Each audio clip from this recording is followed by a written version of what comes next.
Now let's go to Joe Biden's disaster at the border, where a record 12,600 migrants were encountered by Customs and Border Protection officers in 24 hours.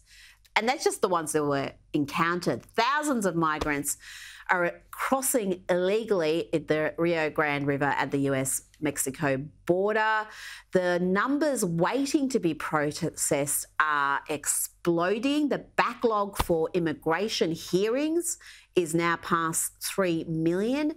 That New York Post cover is from today, and I tell you, that front page speaks volumes. It's surrender. They're not even trying to address this problem. And it is a crisis, a rolling crisis that's been happening now throughout the Biden presidency. He has set records every year of his presidency for illegal immigration. This is a real problem, Rita, and I think that's why perhaps even Biden voters will look back to someone like Donald Trump, who's tough on this and has a tough stance, because it appears that Biden has been completely asleep at the wheel.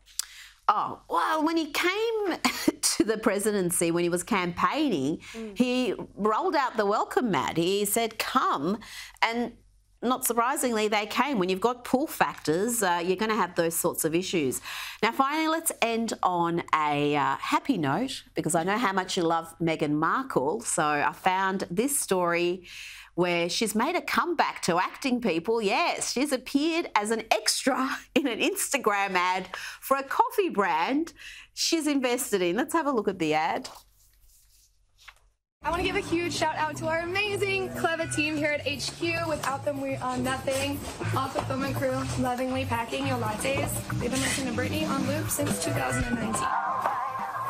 Our very smart, only slightly nerdy digital team, making sure the website doesn't crash again like it did last year. Finally, the glue that literally holds us all together. Our incredible, resilient fulfillment team that have helped make 2023 such a big success. Wow. Okay.